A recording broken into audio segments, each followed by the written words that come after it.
오늘 우리가 읽었던 요한복음 5장의 말씀은 예수님께서 하필이면 공휴일, 안식일도 아닌 공휴일, 모두가 쉬는 날, 그날 예루살렘을 거니셨어요.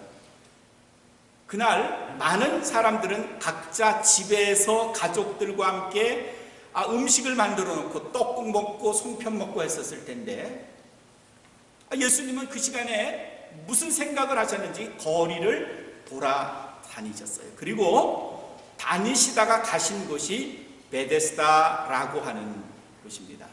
못이에요. 못. 저수지 같은 거예요.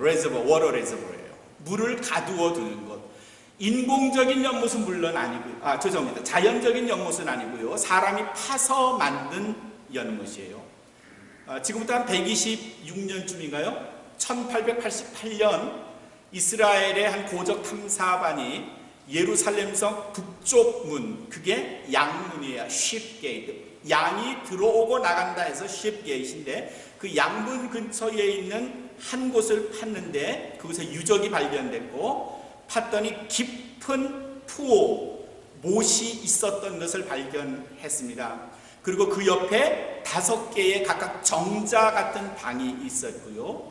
그 길이를 재봤더니 105m, 너비가 60m, 깊이가 7.5m, 상당히 큰 규격의 수영장 같은 못이 있었다는 것을 발견했는데, 그게 뭔가 하면 오늘 요한복음 5장에 나오는 베이트 에스더, 은혜의 집이라고 하는 베데스다, 우리가 보통 그렇게 말하죠. 베데스다 연못이었습니다. 2000년 전 예수님이 그 베데스다 연못을 가셨어요. 그랬더니 거리는 한산했고 상점은 문을 다 닫았고, 사람들은 다 집에서 가족들과 함께 맛있는 음식을 먹고 덕담을 나누고 있는 그때, 그 연못 근처에 적지 않은 사람들이 모여서 있었어요. 모인 사람들 중에 제대로 된 정상인 사람은 거의 없었고요. 대부분, 아마도 거의 모두가 뭔가 신체적 결함을 가진 사람들이 모였습니다. 성경에는 모인 사람이 절뚝발이도 있었고 눈도 있었고, 그 다음에 생기가 마른 사람도 있었어요. 각종 질병으로 인해서 삶의 고통의 무게를 짊어지는 사람들이 그 베데스다 연못 105m, 60m의 직사각형 모양의 못 근처 사방에서 그들이 있었어요. 모두 도움이 필요하고 무엇인가 누군가의 도움을 절실히 요구했던 사람들이었습니다. 예수님께서 그들 중에, 아마도 그들 중에 가장 불쌍해 보였거나 아니면 가장 오래돼 보인 한 사람에게 찾아갔습니다. 성경은 그가 38년 동안 누워서 살았던 사람이었다, 그렇게 우리에게 전해주고 있어요. 38년 동안 누웠다. 38년 병이라면 고질병이에요. 그렇죠? 평생병이에요. 이 환자의 나이가 얼마인지는 우리는 알 수 없지만 적어도 한 병으로 38년 동안 누워서 지냈다면, 처음에는 척추가 문제가 돼서 누웠다고 하더라도 38년 누워있으면 척추뿐만 아니라 사방, 하반신, 상반신, 온몸의 신체 구조가 지금은 엉망이었을 거예요. 그렇죠? 한 가지 질병이 아니었을 거예요. 38년 동안 누워서 지냈다면 그는 병이란 병의 무게는 모두 짊어지고 사는 가여운 사람, 그리고 더 절망스러운 건 그 병에서 나올 수 있다는 희망조차 갖기가 어려운 사람, 고질병의 무게를 평생 짊어지고 살았던 사람. 그 사람에서 희망을 찾을 수가 있을까? 그것도 어려울 것 같아요. 손이라도 제대로 쓰면, 죄송합니다, 목이라도 해서 차라리 빨리 끝냈으면 좋겠는데, 38년 누워서 지낸 이 사람은 스스로의 목숨을 어떻게 할 수도 없는 지경에 그야말로 자포자기하며 살았던 그 사람, 예수님이 만난 사람이 그 사람이에요.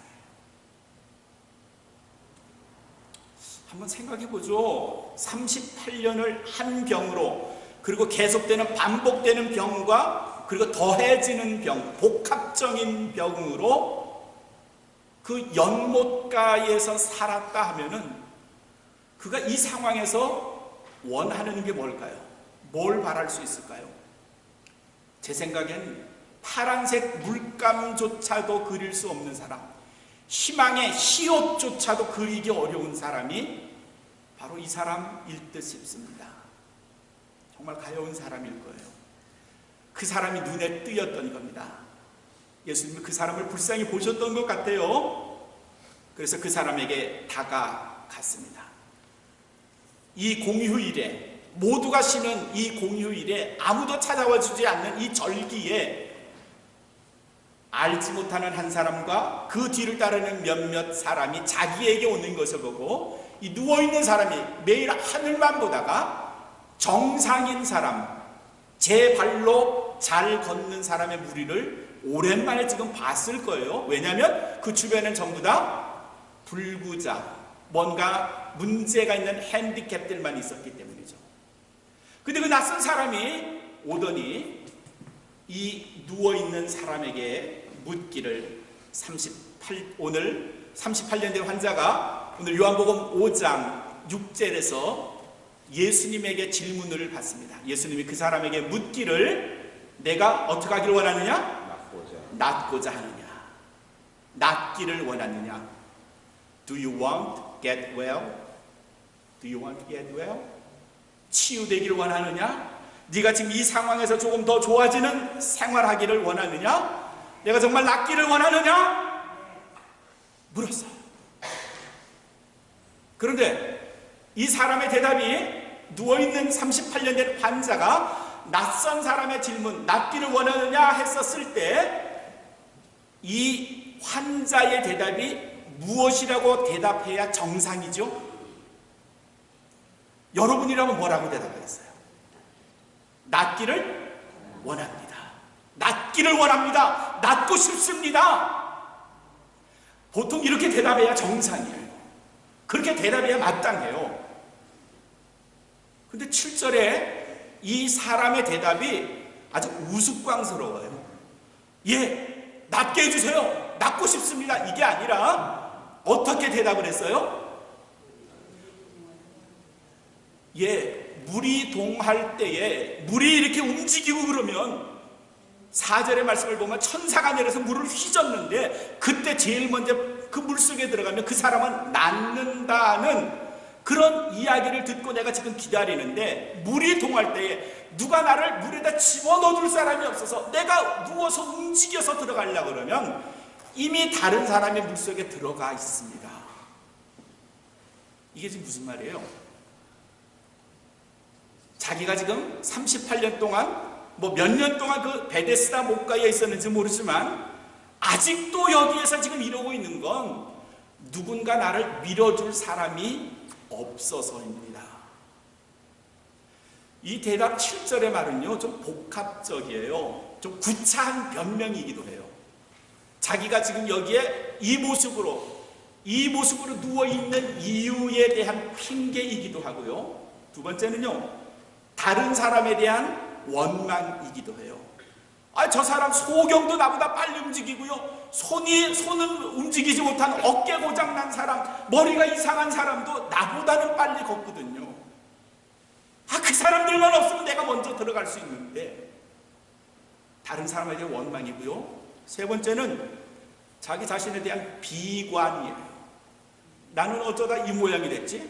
물이 흔들릴 때, 물이 막 회오리 바람칠 때 내가 들어가면 날 수 있는데 하필 허리 망가지고 다리 망가지고 이제는 움직일 수도 없어서 나는 못 들어가니, 매일 하루에 한 번씩 물이 동한들 내가 제일 먼저 들어갈 수 있겠습니까? 그런 대답입니다.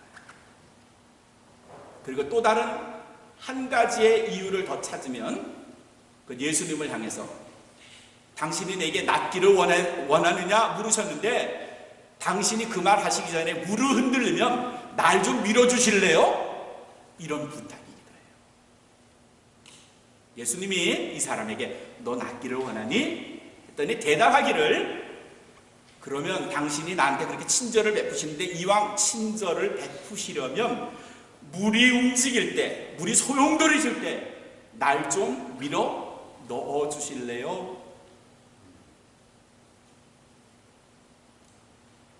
결론은 예수님에 대한 대답을 간접적으로나마 이 사람은 낫기를 원해요. 근데 나를 물속에 넣어줄 사람이 없네요. 그러니 당신이 좀 넣어주실래요? 이런 마음이 있는 걸 예수님이 아셨어요. 낫고 싶습니다 이렇게 말은 하지 않았지만 자신에게 좀 도와달라고 하는 이 38년 된 사람의 간절함을 예수님이 보셨어요. 그리고 8절에서 그 사람에게 이렇게 말하죠. 일어나 내 자리를 들고 가라. Arise, 일어나라. 솟구쳐라. Take up your bed. 내가 누워있던 그 bed, 그 자리를 들고 이제 가라고 말씀하시죠. 9절에 그 시로 그 사람이 그 아픈 부위가 멀쩡해지더니 누웠던 자기의 자리를 들고 그 자리를 떠났다. 아멘. 아멘. 이게 오늘 우리가 읽은 말씀이에요.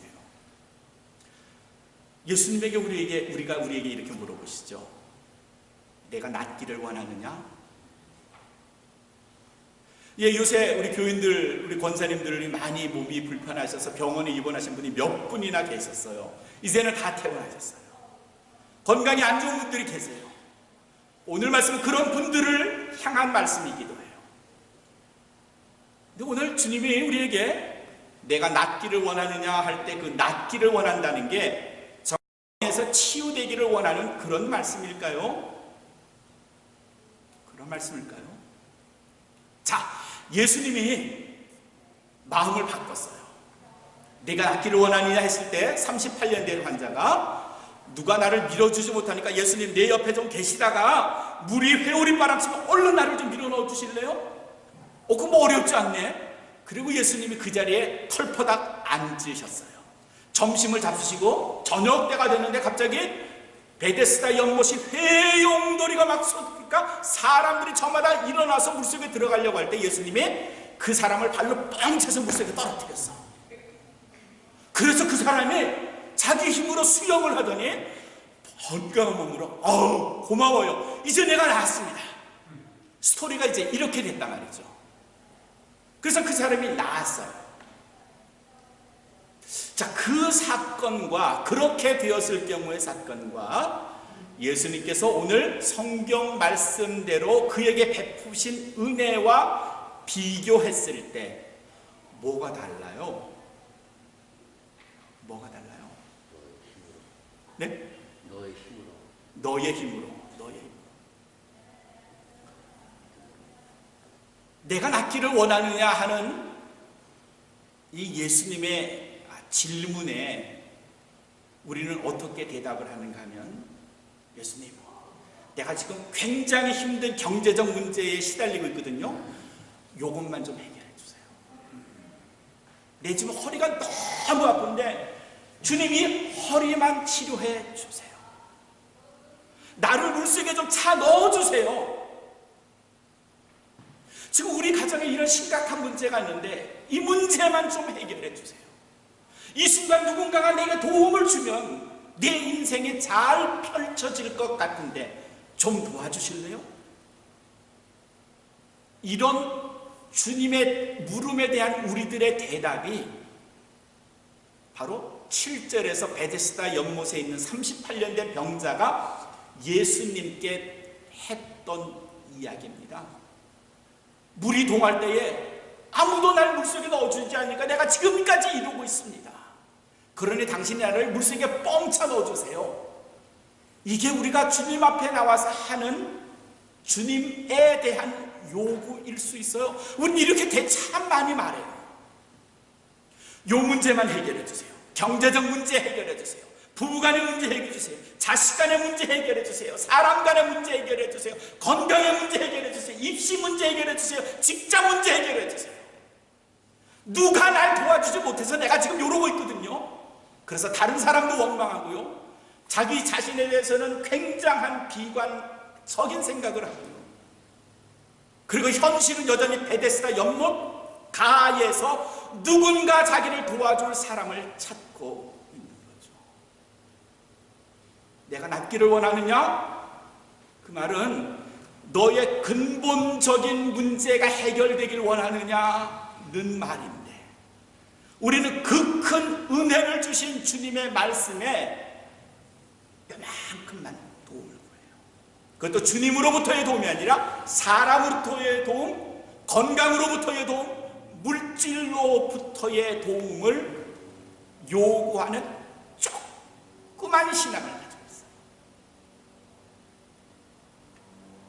천주교회, 이 시내에 있는 거 말고 특별히 로마나 오래된 천교회에 가보면요, 천주교회 커테드럴이라고 하는 천주교회 밑에 지하에 뭐가 있는가 하면 뭐가 있죠?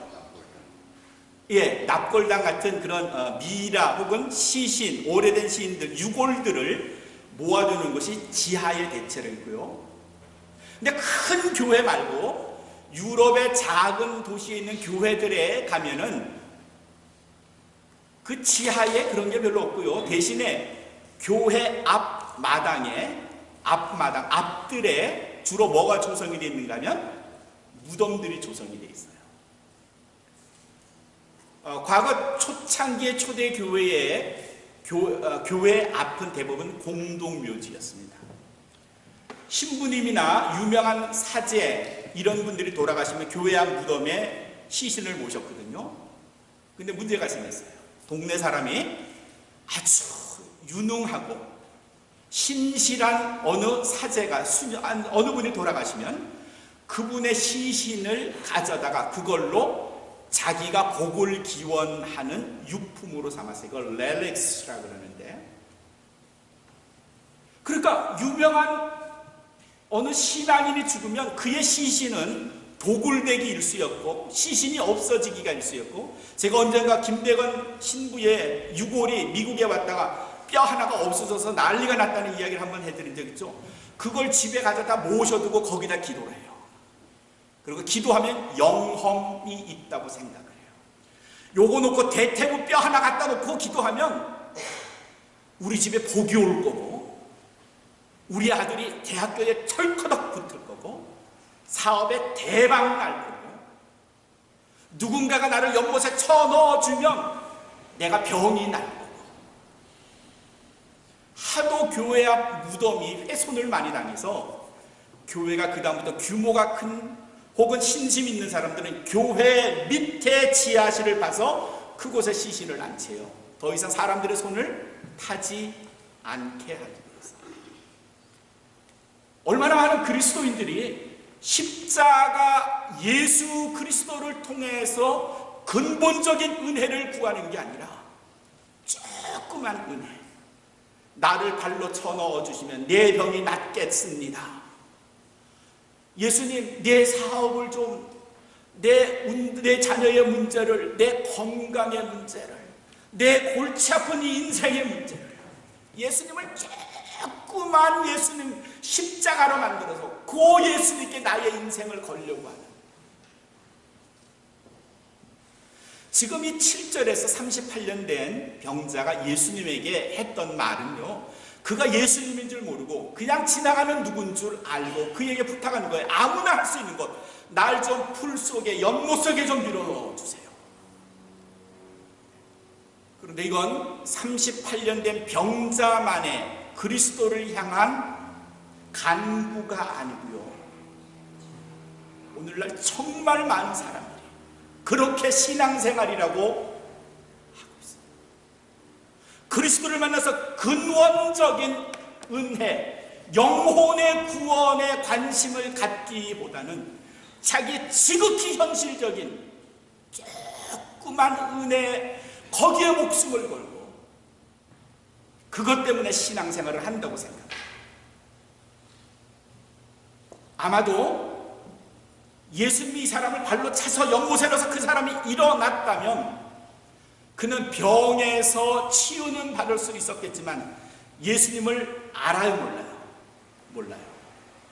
그리고 예수님이 가버리시면 그가 육신은 잠시 구원을 받아서 몇십 년 더 건강하게 살지는 몰라도 그의 영혼은 예수님을 만나지 못한 상태로 끝날 수 있어요.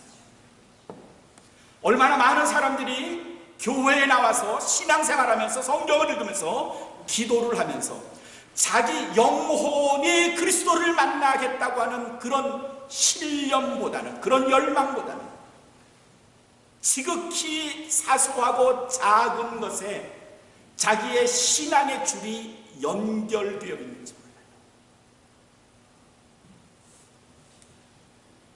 주님이 오늘 우리들에게 네가 낫고자 원하느냐?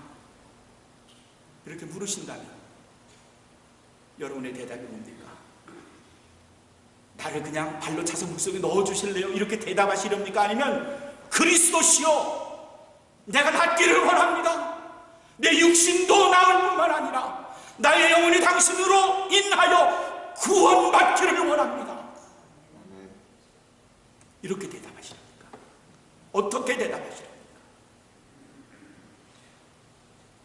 많은 사람들이 있었지만 예수님 당시에 예수님을 간절하게 만났던 사람들의 이야기가 복음서에는 수두룩이에요.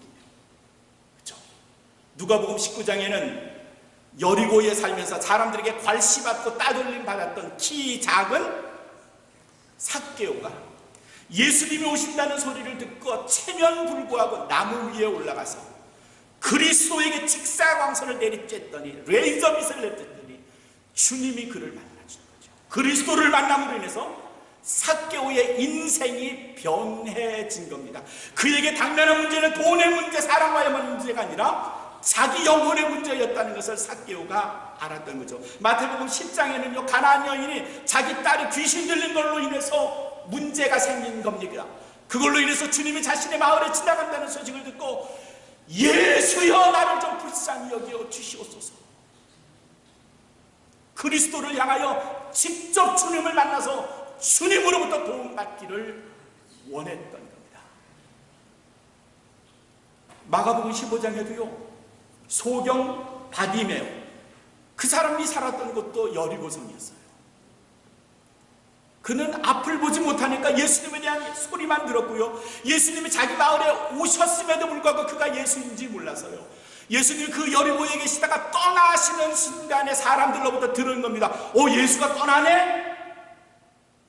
소경 바디메오가 그 순간 놓칠 수가 없었던 거죠. 자기 마을을, 자기 앞을 지나가는 그리스도를 향하여 나사렛 예수시여, 그리스도를 만나는 겁니다.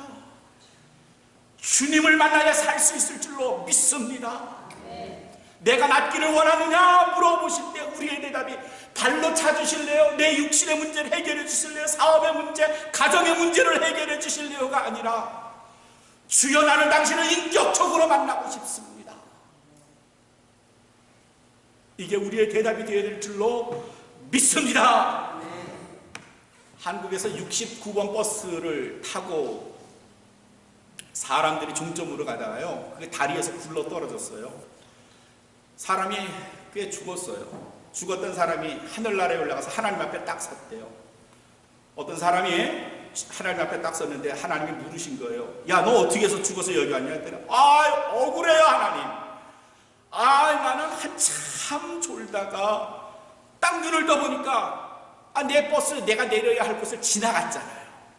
그때 내렸으면 내가 사고도 안 나고 죽지도 않았을 텐데 그만 그때 깨지 못하는 바람에, 더 오는 바람에 내가 죽었습니다. 억울해돼요. 또 다른 사람에게 물어봤습니다. 그래 당신은 왜 여기 죽어서 여기 왔어? 했더니 나는 정말 억울해 하나님. 왜? 나는 얼떨결에 탁 봤더니 96번인 줄 알고 탔더니 69번이었어요. 잘못 본 거죠, 번호를. 근데 이런 사람들 말고도 세상을 억울하게 살다가 하나님 앞에 항변하는 사람들이 있을 것 같아요. 누군가면요, 교회 주변에 사는 사람들. 근데 그리스도를 만나지 못한 사람들, 날마다 십자가는 바라보는데 교회에 와보지도 못하고 그리스도를 만나지도 못한 사람들. 하나님이 그들에게 물으실 거예요. 어디 살았니? 교회 옆에 살았습니다. 왜 안 갔니? 옆은 옆인데 가보지 못했어요. 근데 이보다 더 억울한 사람들도 있을 거예요. 아, 너 교회 갔다며? 너 집사였다며? 근데 너 여기 왜 온 거야? 글쎄 말이야, 교회는 갔는데 맨날 가가지고 누군가가 나를 뻥 차서 베데스다 연못에 빠져주기를 기다렸더니 내가 여기 왔어요. 교회는 왔는데 성경을 읽고 찬송도 불렀는데 자기 소원, 물질, 건강, 자녀, 가정의 소원을 늘 말하기는 했는데 정작 자기 영혼을 말하는 그리스도인이 아니에요. 그래서 주님을 만나지 못해서, 그래서 천국에 가지 못해서, 그래서 하나님 심판대에 섰다면 얼마나 억울하겠어요. 얼마나 억울하겠어요. 사랑하는 성도 여러분, 지금 여러분들이 그리스도를 만나시려 하는 이유가 뭡니까? 뭐 때문에 만나시렵니까? 나를 물속에 뻥쳐 넣어주세요, 이 말 하려고 주님을 만나시렵니까? 지금 현실적인 내 문제를 주님 도와주세요, 이렇게 하나님께 구하시려고 교회에 오신 겁니까? 보다 근본적인 우리의 영혼의 문제, 영혼의 그리스도, 영혼의 구원자 되시는 주님과 만남으로 인해서 우리의 영혼도 살고 우리의 현실의 문제에서도 주님의 은혜, 복을 받는 하나님의 자녀, 우리 온마음교회 교인이 되시기를 주님의 이름으로 축원합니다.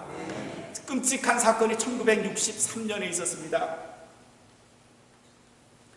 1963년 10월 19일 새벽 2시에 이득주 중령이에요. 군인이에요. 그 중령이 살고 있던 강원도 인제 제3군단 사태가 안에서 이득주 중령의 가족 4명과 가정부까지 포함해서 5명이 아주 처참하게 도끼로 살해된 사건이 있었습니다. 범인을 잡았고요. 범인의 이름이 뭔가 하면 고재봉이었습니다. 당시 27살 육군 상병이었고요. 그는 작은 일로 인해서 혐의를 썼고 그걸로 화를 냈고 해가지고 군대 영창에서 7개월 동안 복역하고 나왔어요. 억울하다고 생각을 했고요. 자기를 군대 영창에 가게 한 박중령을 찾아가서 복수를 하겠다는 마음을 가졌어요. 근데 군대 영창에 들어가 있는 사이 박중령, 자기를 감옥에 가게 했던 박중령은 이사했고 그 집에 이득주 중령 가족이 와서 살았던 걸 몰랐어요. 새벽에 그 집에 난입해서 어둠캄캄한데 보이는 대로 사람들을 죽였고 엉뚱한 사람을 죽였고요. 종로가에서 결국 붙잡혔고요. 살인죄로 군사재판에서 사형을 언도받습니다.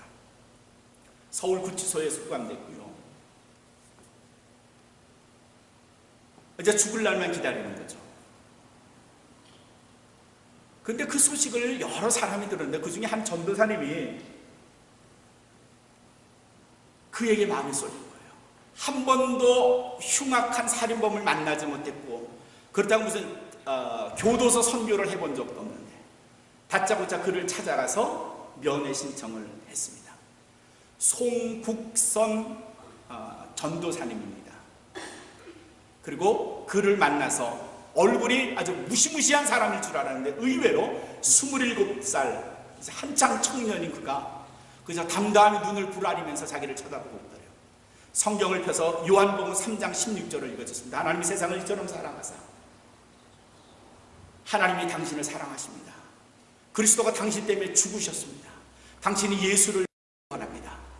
아무 대답도 안 하더래요. 그리고 헤어지고요. 한 두어 번 몇 번 더 그런 식으로 만나는데 한 번도 안 만나겠다고 고재봉이 이야기를 하지 않더래요. 한 번은 나오면서 조그만 신약 성경 사복음서만 있는 쪽복음서 한 권을 그의 손에 들려줬습니다. 읽으라는 뭐 신앙도 몰랐고 기독교도 몰랐던 그가 들고 들어온 사복음서 쪽복음을 읽기 시작을 했고요. 처음에는 별 반응이 없는데 조금씩 읽으면서 의문이 생겼고 질문도 생겼고 마음이 좀 움직여지는 것을 스스로 느꼈고요. 전도사님이 올 때마다 질문을 했고 그러면서 복음을 들었고 성경을 공부하기 시작했고 어느 날 성경을 읽다가 감당할 수 없는 뜨거운 눈물이 몇 시간 동안 자기 눈에서 그치질 않더래요. 그리고 해보지 않았던 기도가 터졌고요. 세례를 받겠다고. 어떻게 하면 내가 거듭난 그리스도인 예수님에 의해서 구원받는 사람이 되길 원한다면 전도사님에게 손을 내밀었고요. 그에게 세례가 주어졌고요. 그리고 본격적으로 성령의 사람이 되기 시작했습니다. 그러면서 어느 날 고백을 하더랍니다. 내가 진작 그리스도를 알았다면 내가 그런 일을 벌이지 않았을 텐데 이제부터 그리스도를 모르는 이 서울구치소 안에 있는 사람들에게 복음을 전하겠습니다.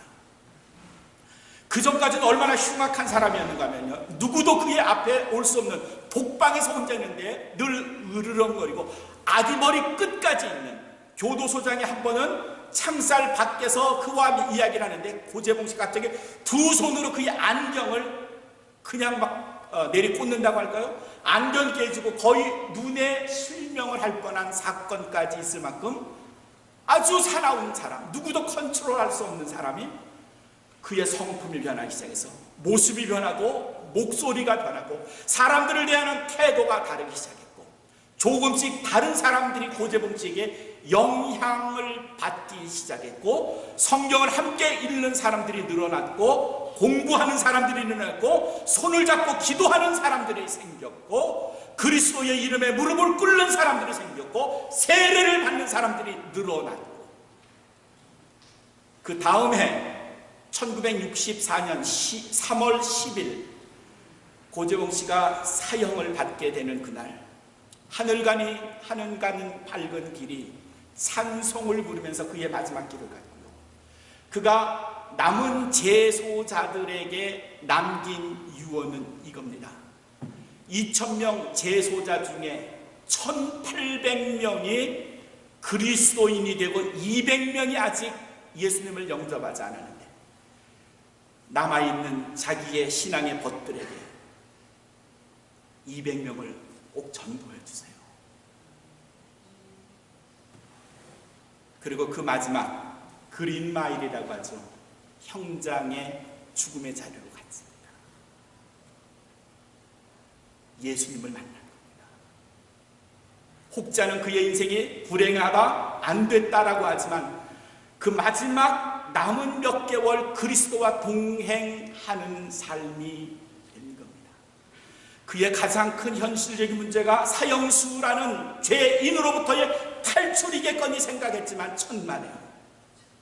그게 아니고 그의 영혼의 문제가 해결된 겁니다.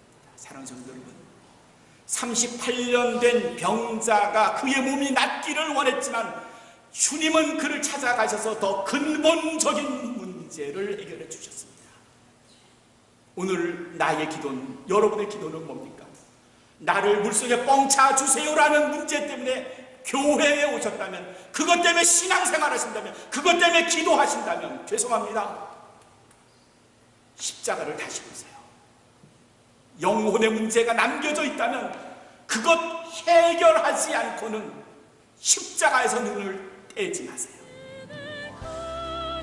우리 영혼의 구원자 되신 그리스도로 인해서 우리가 누웠던 자리를 훌훌 털어버리고 그리스도를 따라가시는, 그리스도와 함께 사시는 영혼의 문제